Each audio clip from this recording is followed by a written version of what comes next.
Greetings to all. Myself Chidambaram AL, postgraduate student pursuing construction engineering and management in SEPT University. My student code is PCM24072. This portfolio demonstrates the study conducted in an ongoing construction project in Ahmedabad.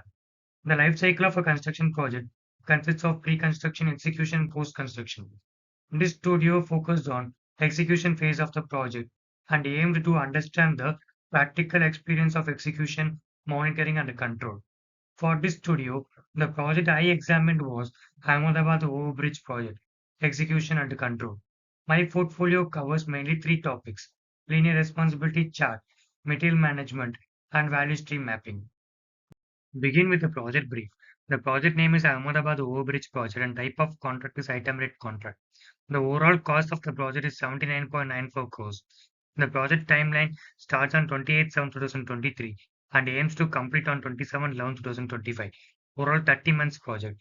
It is a public infrastructure brownfield project having the scope of 4-lane overbridge. The bridge starts from Usmanpura to Ranip and one more approach bridge is from the Gandhi Ashram side. Overall, the width of the Usmanpura is 17 meter and is a 4-lane and two-way traffic. Overall width of Ranip side is 8.5 meter and 2-lane and two-way traffic. In the Gandhi Ashram side, the width is 6.5 meter and two-lane and one-way traffic. The overall length of the LHS is 746.55 meter and RHS is 735 meter. In the Gandhi Ashram side, the overall length is 385.21 meter.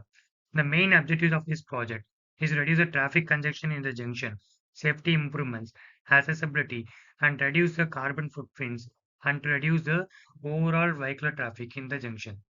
Next is linear responsibility chart. In the client side, city engineer, additional city engineer, deputy city engineer, assistant city engineer, and assistant engineer are involved in this project. In the PMC side, team leader, senior engineer, site engineer, junior engineer, and quality engineer are involved in this project. In the design team, principal designer and senior designer and junior designer are involved. In the proof consultant, quality system engineer, resource manager, bridge engineer, and geotechnical engineer are involved in this project. In the prime contractor, project manager and the site team involve site engineer and supervisor. Deputy quality manager, quality engineer, material engineer, lab assistant are involved quality team. So building department, building engineer is working. So they are conducting 80% testing on the in-field laboratory and 20% is on external laboratory. So there are six third-party agencies are involved for testing and calibrating the equipments.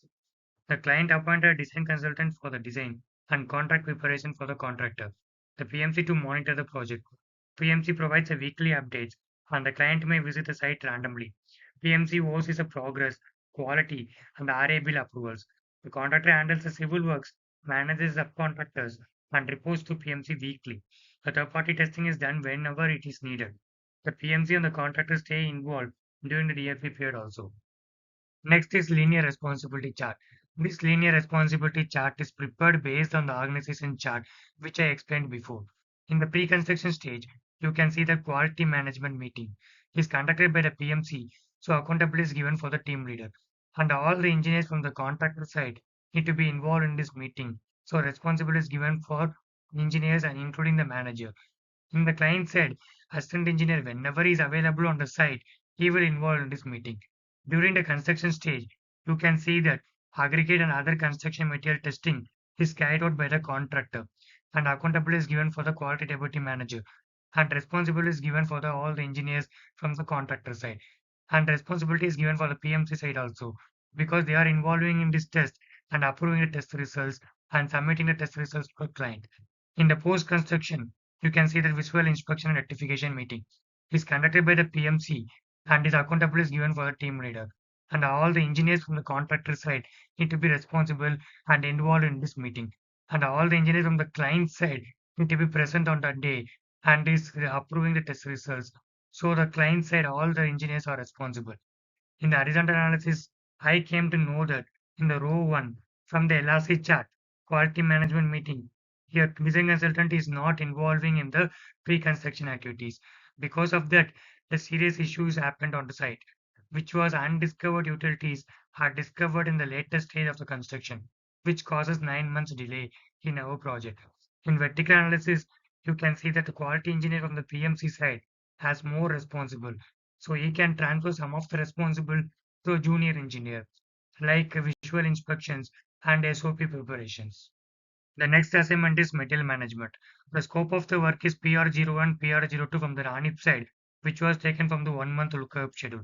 The lead time for reinforcement bar, we gather some of the information from the site team. The reinforcement bar is directly procured from the German Steel and Power Limited in Gujarat. The distance is 238 km, approximately 4 hours 52 minutes it will take to reach from the manufacturer factory to our project site.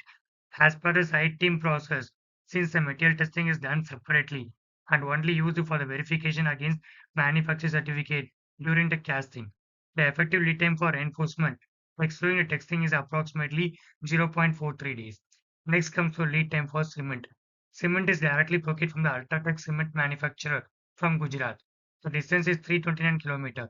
Approximately 6 hours 13 minutes it will take from the manufacturer factory to our project site. As per the site team process, since the material testing is done separately and only used for the verification against manufacturer certificates during the casting, the effective lead time for cement, excluding the testing, is approximately 0.51 days. Next comes to the inventory management. We prepare two EOQ models, classic model and price break model, for the reinforcement bar.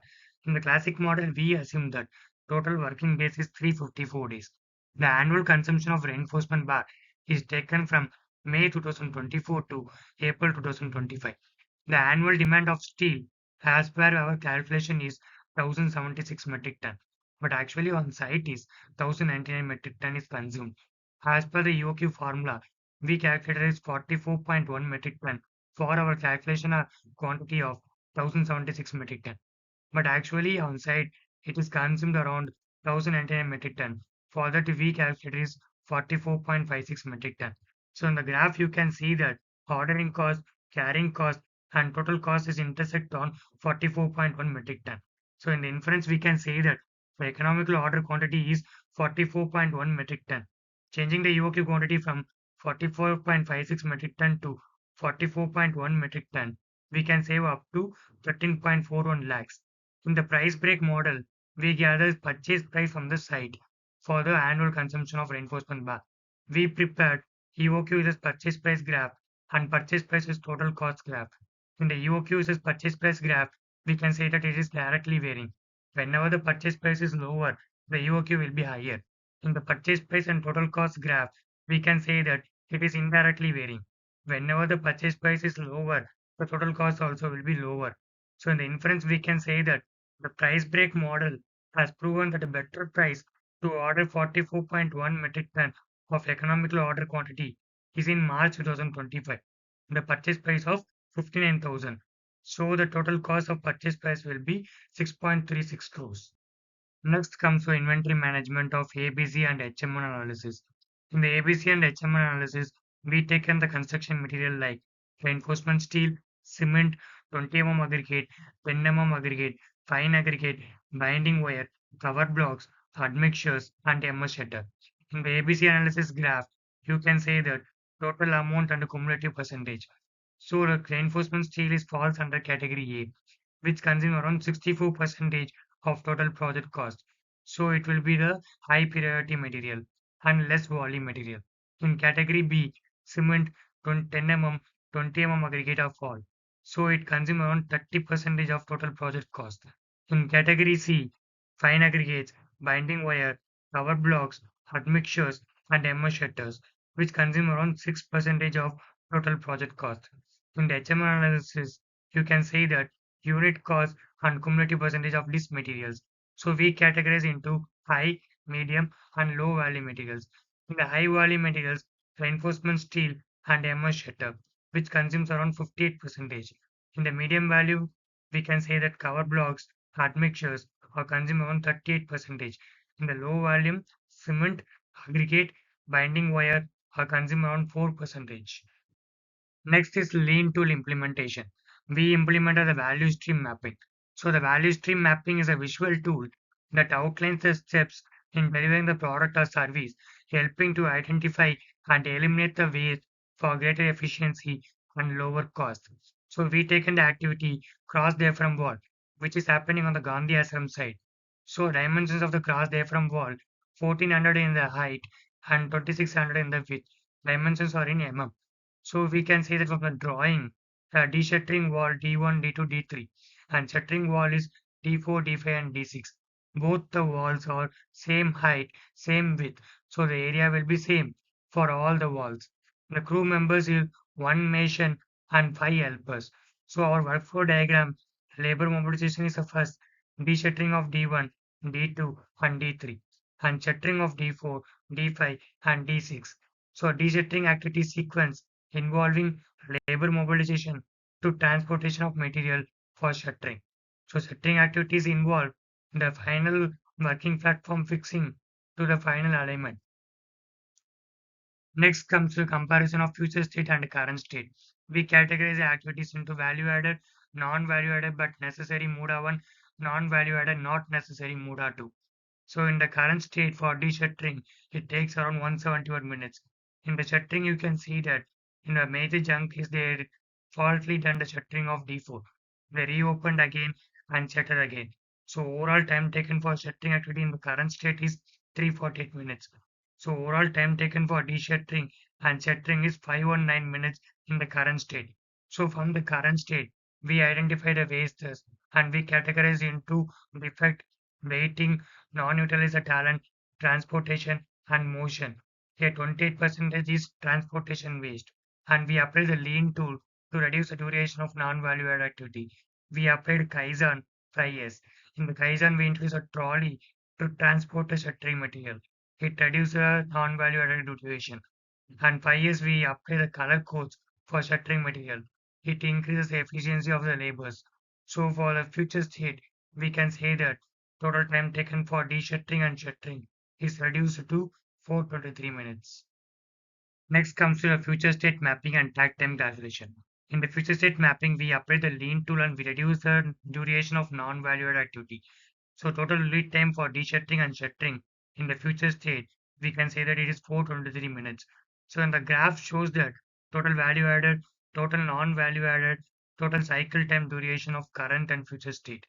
So on the right hand side, you can see the takt time calculation for de-shuttering and shuttering. Takt time calculation, we calculated minutes per square meter and for different planned takt time, current takt time and future takt time for de-shuttering and shuttering. So in the de-shuttering, we reduce around 67 minutes and shuttering, we reduce around 30 minutes. So overall inference, we can say that in the current state, it takes around 519 minutes to complete the de-shuttering and shuttering activities. But in the future state, after applying the lean tools, we reduce the non-valid activity duration. So it is around 423 minutes to complete de-shuttering and shuttering. So in that 97 minutes is saved and we improve the efficiency of the labor in the future state. Finally, the conclusion of three assignments from the LRC indicate there was insufficient design consultancy engagement during pre-construction, which resulted in the discovery of undiscovered utilities at Ranip, causing a 9 months delay. Vertical analysis suggests that a PMC quality engineer holds excessive responsibilities, which can be shared with a junior engineer to enhance the involvement and improve the project quality. From the material management, we came to know that reinforcement bars and cement was sourced directly from the manufacturers in Gujarat, with a lead time of 0.43 and 0.51 days per batch, respectively, excluding the external testing. In the EOQ analysis using classic and price break model, we identified at 44.1 metric ton as economical optimal order quantity for reinforcement, reducing total cost to 6.36 crores, lower than the actual site purchases. In the HMR and ABC analysis, categorize the construction materials, allowing the inventory of high cost materials to be lowered, while all materials were rigorously controlled and used efficiently. In the VSM, the sequence of cross diaphragm wall shuttering and de-shuttering was gathered from on-site team. Based on the information, we categorize value-added activity, non-value-added but necessary, non-value-added not necessary activities are being observed on site. Waste is found during the task, and lean tools such as Kaizen and 5 years are used to reduce the total lead time from the current state 519 minutes to 403 minutes in future state, which increases the labor productivity. Thanks for your presence and valuable time.